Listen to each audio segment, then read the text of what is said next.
I would also like to call upon Jay Santa and Tauzal to help me when there's a Q&A session and also to fill in whenever necessary.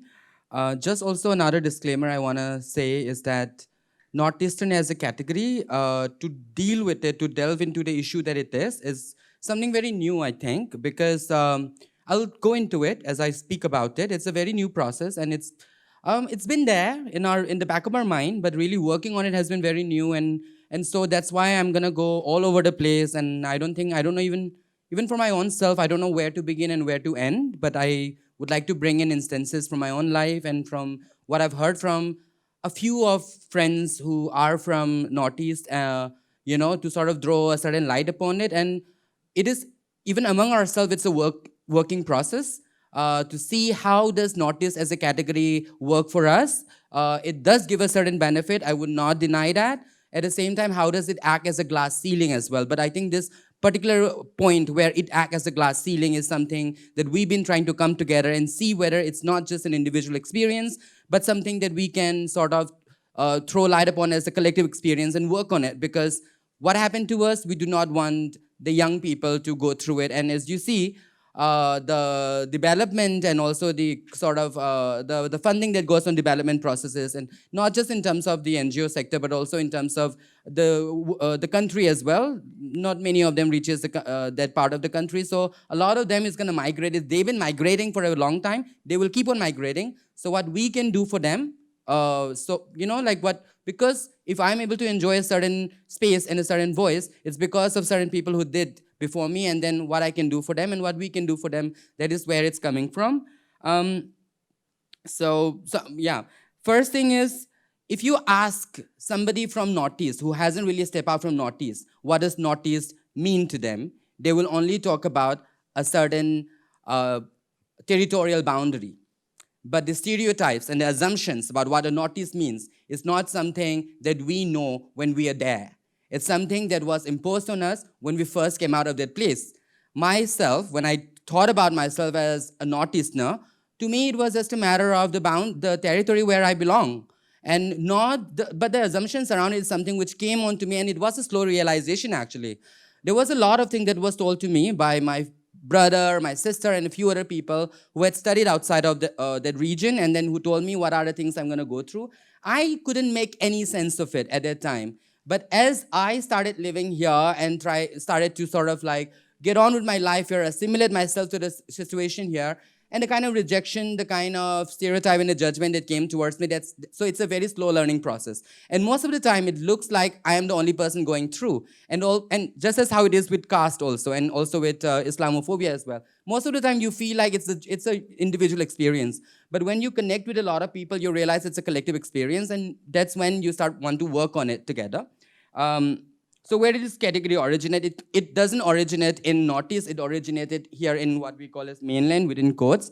And to be more precise, in North India. And I think this conversation would have been I would have had liked this conversation to have in North India rather than South India, because in my own experience, I think South Indian community, of course, there is still a certain disconnect, but I feel like I've also lived in Hyderabad, and I've also been in South India for 3 years in my life before I went to Delhi for my job. And I feel like over here, even though I face that sense of that being termed as this exotic other, but not from a sense of me being a lesser, just me being a different other. That's how I faced in South India. But it was when I went to North India when being other also was associated with the sense of being lesser, which I feel like is them who is the lesser, because they couldn't expand their own little knowledge about themselves in their world and then put it on to us.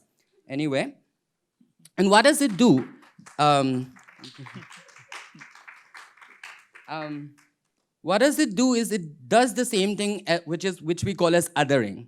And where does it come from? It comes from fear. And particularly because the point is we are a migrant population, as I also observed in the first panel. So how do a certain localite person look at a migrant population as some people who are there in their region, living on their resource, and also sort of like throwing away their resource from them, which is really sad, because India, as I know about it, when I learned about it in my school text as early as my, I don't know, kindergarten, they says unity in diversity. And I thought it was a land where diversity was appreciated, only to come to realize that no, it is not. It is all against diversity. Everybody wants to remain in their little group and clique group and just want to other each other. So it's come from that fear. Instead of sharing, it comes from demarcating a certain boundaries, demarcating certain ways in which you can exist in that area, but you will be marked out. So that's why I say it is that's why that's why I say the glass ceiling here, you know. And again, I think I would be really hypocritical if I say that we Northeasterners also do not do othering. I think we also do. There's reverse racism. I don't want to get into it because I think that is also something very important to talk about, because just as much as I crave for a space where I can be myself and without fear, that's the whole point. The fear that they have in me will come on to me once I start realizing myself, and once I start internalizing myself as this Northeastern other, as this cultural other, racial other. That's when the fear get transferred onto me. Just how we internalize homophobia, transphobia, and all of that. So that's why. So the kind of things that I crave here as a diaspora, I also want to give that to the other diaspora that is there in Northeast. One thing which is really interesting is that you will not find a lot of Savarna people as a diaspora back in Northeast. And if you do find them, you'll find them holding good positions either in business or government spaces or all these corporate houses or whatever. But the majority of people, if you find any diaspora population there residing as a community there, then they are also from the marginalized community. A lot of Dalit population, Bahujan population, Adivasi population from Bihar, UP migrate to Northeast. Why? Because there nobody asked them about their caste, you know. But of course, they do go through that racial othering, which again comes from what we face when we come here. The moment we step outside of that bound of Northeast, there is a certain fear, insecurity, and also there's a lot of intimidation that comes with it. And that we also try to do it there. So there's definitely reverse racism. Don't want to say much to it. Yes, so it comes from fear. What does it do? It others, and it sort of limits us. So yeah, but and another thing which I also have experienced is that sometimes when I go to a certain party, you know, it could be a house party or it could be a certain platform, and there is another Northeastern person there. One mistake that a lot of mainlanders do is that, oh, you're from Nagaland, oh, you're from Manipur, oh, you guys must, you know, like have this instant sense of solidarity, but which is really not so. That proves that you don't know much about Northeast. I am a cultural other and somehow the enemy or whatever to the mainlanders in the recent past. But if we talk about the communities there, we have been living next to each other for a long time. Our history of conflict runs centuries and millennia, not just millennia and centuries, but like thousands of years. So just to assume that we will just find an instant sense of solidarity itself, again, is invisibilizing of the diversity and the cultural history of that region again. That's one thing I want to point out. Because as I said, the Northeastern category is fairly, very recent. It can be traced a couple of years back. In fact, 20, 30 years back when, you know, like the modernization coming in, education coming in and all of that, and then people migrating for better opportunities. Otherwise, we had no reason to come out here. We were very self-sustained out there. It's just that with the development coming in, with this whole new world paradigm coming in, with new, I don't know what they call it, new liberalism, neoliberalism, whatever, with that coming in, that's when the need to migrate to the other cities came in. And so this category called Northeast, as we understand through assumptions and stereotypes of Northeast, is very, very recent. So if, again, another thing which I'm gonna jump into, I don't know how you're gonna relate it. The reason why I thought a lot about today, what am I gonna wear? Am I gonna wear a sari? Am I gonna wear, you know, like a Western dress? Because that's what a Northeast is known for. But the reason why I wore a Northeastern dress today is because I think these are the main coordinates in which we need to really look at this issue or this conflict or whatever we call it. That we are an exotic other, and that Northeasterns are bold, bolder than us. South Indian says it, North Indian says it, everyone says it. But the point is, what lies behind that exoticity? Maybe we are an exotic other, And it's really sad, and I mean, not always so sad, but I think the way sex, gender, and sexuality and the way it looks at, I mean, desirability and attraction is always, like, it's really sad. The whole, again, the fat phobia, and then there is also a lot of stereotypes on beauty and, standards of beauty and vagera, and all of this also comes in play when we talk about racism, because color is in play. Maybe North Eastern people do not have to face color color not so much in terms of, because we are considered as this exotic beautiful other, so we're not the quote unquote black. So but the point is, it's maybe it's easy to it does provide a certain space whereby we get to get a certain limelight, but what is there after that limelight? There is nothing else after that limelight. After that limelight, there is this hollowness to it, because people will see us for how we look and how our skin are, and then they would not want to know more than that. And I'm sorry if this is too informal to mention in this kind of a stage, but they look at us, they look at our skin, they look at how we are, and their imagination goes as far as how we are going to be in bed or what they can do to us on bed. And beyond that, our culture or whatever, nobody cares. Nobody. And most of the time it happens that when I speak in a panel as a North Easterner, I know that my time is that time which is given to me to speak, and I don't expect questions to come, because I know nobody is going to ask questions. But as I remember what Vikram once said in one panel that I attended, and I saw her speak, that if you have made the audience uncomfortable, if that is the beginning of the movement, then if you made the audience uncomfortable, then that is done for that day, and then that's how I sort of like console myself. Yeah, so behind this exotic other lies a lot of insecurities and fear. Why? Because we don't speak. The point is, most of the times you find us silent. Most of the times you talk about how North Eastern community resides in these small little ghettos and small little groups. The reason why we do that is because of that, as I said, we feel like nobody's going to be interested to know about us more than what we think about here and now, but not about our past or not about our vision as well. So we don't want to speak. Second thing is the conversations around us, because if you go back to Northeast, then you'll also find yourself in silence, because you'll realize that you don't know anything about that culture there. When do you even begin until and unless somebody asks you a certain questions? What do you want to say about it? That's the reason why we're silent, because everything around us is all man-land. Just like how for a trans person, for a queer person, everything around us is all heteronormative, right? So one thing that I also came across was, it was back in Hyderabad Central University where I started becoming a little more political.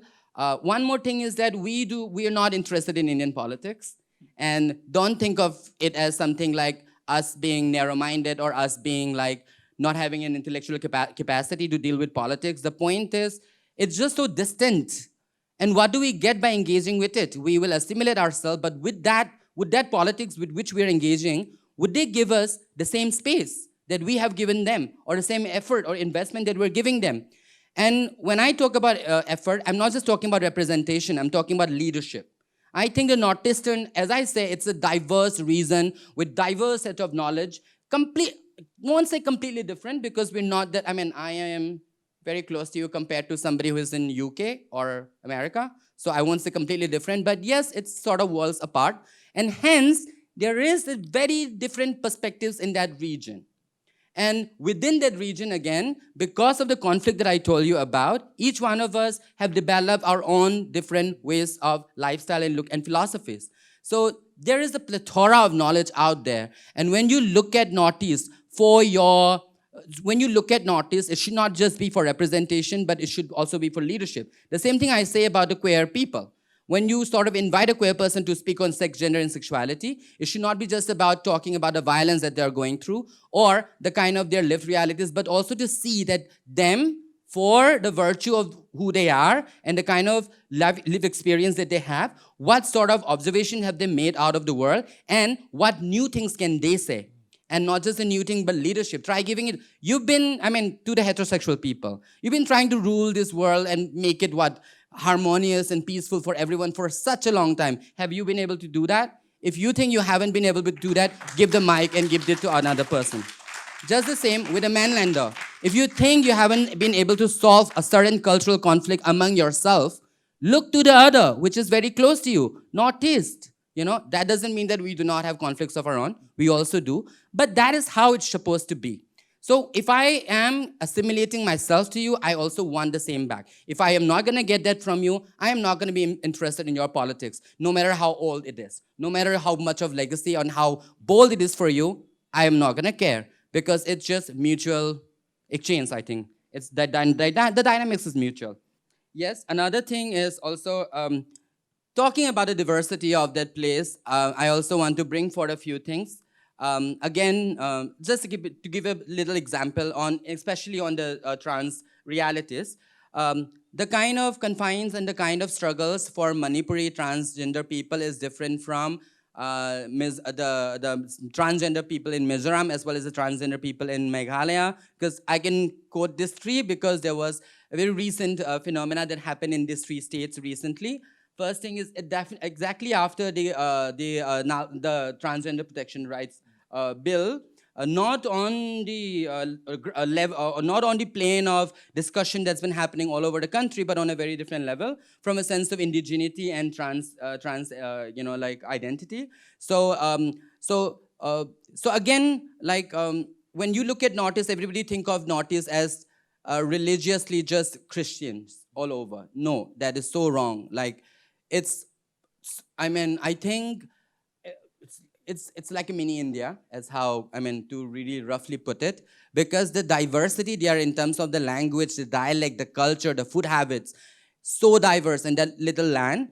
But yes, but cultural, those who sits on the power of culture still rules over it. So in Mizoram, it's a church. In Meghalaya, which we know as which is very popular for the matrilineal systems there. And something about Northeast is that they're very staunch about their indigeneity. So some sort of a cultural thing head is there which sort of governs and resides over it. In Manipur, it is partly the this I won't say all the indigenous activists, but there are some indigenous activists who really don't know their indigeneity. And then I think Santa and the book Faida, sort of is a big example of that how diverse that land was before. But now I think and it also actually comes with Savarna, with Vaishnavism. There's a lot of purity and pollution system in Northeast, and that particularly came, not in Northeast, I would say, in Assam. I won't even call Assam because it's a stretch of Deccan Plateau, but still a certain other parts of Assam, as well as in Manipur, who took to Vaishnavism as compared to the rest of the other state who took to Christianity. So this sense of purity and pollution among the people there came in from that time. It was not so much before. There was some disparity, but not in this very strict sense of it. And there was a certain cultural transformation that happened. Like Meitei community was known for as a meat-eating culture, as a group of people who used to brew alcohol, just like the other Nagas and Kukis and Paitis and a lot of other indigenous communities that reside in Manipur. But because we took to Vaishnavism, now Meitei people do not cook meat at home. Meitei people do not brew alcohol at home. And this is a very recent thing, of recent past, especially after Vaishnavism came into that area. So yeah, so in Manipur, it's this sort of indigenous activities who really don't understand their indigeneity, them, and the we all know about the revolutionary groups out there, them. They do a lot of, they are the one who does a lot of violence upon trans people, upon on how, whether they can exercise their identity or whether they can express themselves the way they want to. In Mizoram, it is the church, Christianity and church and all of that. In Khasi, in Meghalaya, it's the Khasi Indigenous Council. And right after the protection, the bill came out, not really going into the flaw of the bill or whatever, but just these rights that transgenders will be able to enjoy as a way, I mean, that they can assert their identity, they can, like all of this. So all these indigenous communities got up against it. And this is something for, I mean, I would leave that as a homework for all of you to go and dig into this. I won't speak much about it. So, yeah. I want to then jump to my diaspora experience, where when I look at my I've been in the field of gender, sex, sexuality, and queer activism since 2009, ever since I was in Hyderabad. And I did fairly a lot of work in Hyderabad at that time. And I mean, not comparable to the people like Vaijayanti who does incredible work nowadays. We were just starting at that time. We were just trying to group people. And I just took that opportunity to be among those people. And that's why I call Hyderabad my second home. Then coming to Delhi and when I came to Delhi, I identified myself as a feminist. I was not just some young student who was doing thing. I identified myself as a feminist, and I also later on in my engagement with the kind of feminist spaces there, I identified myself as a queer feminist. So I worked. First thing I worked was on working on men and masculinity for a lot of years.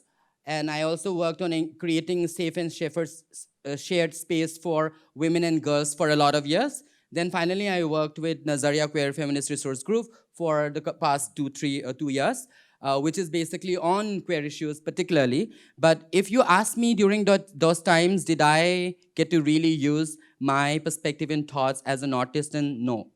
I had to assimilate myself into the mainland context, and I did got a lot of opportunity. And then and because every time somebody takes an interview of me and asks me how has been your struggle, I say I don't think I struggled. I was just picked by a lot of people. Thankfully to them, I am where I am. But 10 years later, being part of that progressive space, when I look at my experiences, I started feeling a lot of guilt towards my community because I am known as a person. People know me. There's a certain idea of me in the people, and people expect but then what they're expecting from me is to speak a mainlander context. And that mainlander context for me is the constant struggle. It's every day. First and foremost thing, as I said, I don't speak your language, I don't know your history, I don't know your culture, I come from a very different space.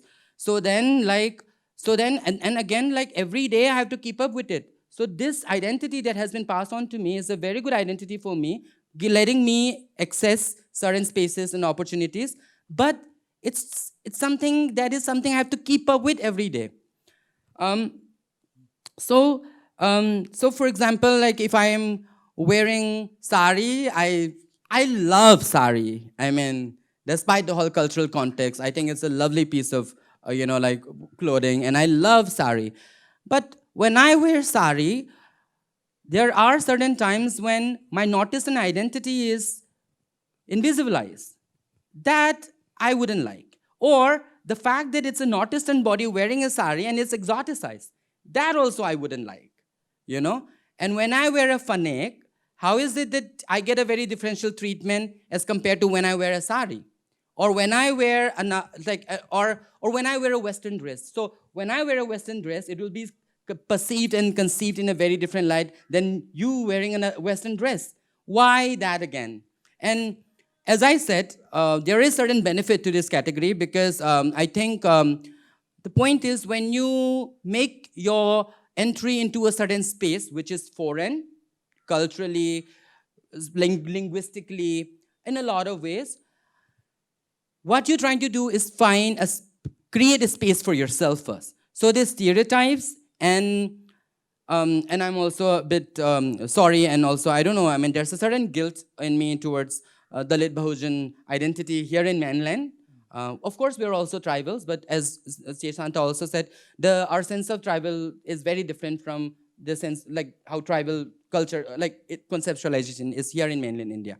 So when we go into a certain space like that, we're trying to find a space to begin with. So these stereotypes and assumptions work as a space because I don't have to create something new. It's already there. So and as you see, like I wouldn't also tag the entire India as, racist. I mean, they're lovely people who are really amazing. So that sympathy and that, that they feel like they should do something for us, those are the spaces from where we begin our life here. And when I say life, I'm talking about trying to sustain it here. Why is that? You see a lot of Northeastern people flocking into your cities and living here. But just take a look. How long do they stay in your city? Not more than 5 years. Give it 10 years, they will all go back home. Why is it that they have gone back home? Back in Northeast, we know that the Northeast region do not have that much resources. They have spent most of their youthful, energetic, and resourceful life time here. But why is it that they are not able to sustain themselves here, and why do they have to go back? And about trans people as well. When we talk about it, yes, of course, I will talk, yes, we do get a certain amount of attention from the men. I would talk about the trans women and sex work. We do get a certain amount of attention, and we do get a certain amount, from men around here because we look exotic and all of that. But the point is, the fact that we don't speak the same language, the fact that we're not from here, puts us in a very vulnerable positions. So those attentions, maybe in the, what do I say, in in a grinder space or in that space, when it's good. But when inviting that attention over to my home, I have to think so many times before I do that. There was one post that came up recently in an Insta story where this girl was talking about how they saw a lot of men out there in the street, drunken and brawling. What she did was she suddenly felt so vulnerable because of her gender. Then she had an idea. She started citing Ram, Ram, Ram, Ram, Ram. Suddenly from being a woman, a lesser gender, she became a sister because of that. We cannot. Look at us. People know we're not. If I say Ram, Ram, Ram, Ram, Ram, they will be suspicious of me rather than thinking, anything else. So these are the things that we face. Yes, there is certain spaces. Yes, we do tap into those spaces because we have to begin somewhere. Because when we make all of us know why we migrate from a certain place. Because we're aspiring for something else. Where mostly it's development. Mostly it's a better life. With better resources, or maybe because you want to see the world, you feel like you don't want to be confined in a space, you want to go out in the world, and that's why we do it.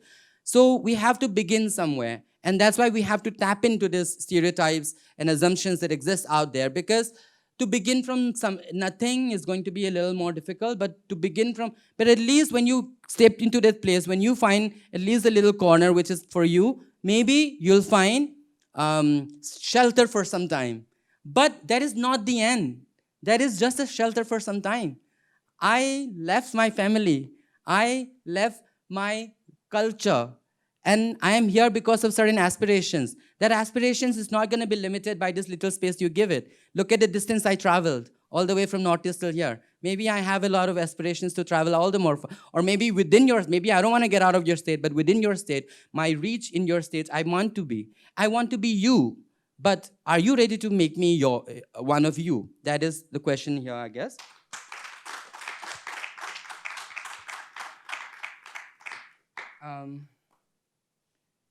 So I will sort of try to wrap it up. In a minute. 1 minute. Just 1 minute, right? So I've told you about why are we silent, disconnect. I think all of this, and I was struggling to sort of see how do I contextualize my experience with this conference, but I think all of what I said has a direct relationship with Constitution of India and the rights as we citizens. Says right to association, right to self-expression, right to be heard and understood, right to live and settle anywhere in the country, whatever rights you call it. It's just a matter of what effort, how much of an effort are you willing to see, and how much are you willing to be with me in my effort to understand my own realities amidst your all of you. And what can I change about it? And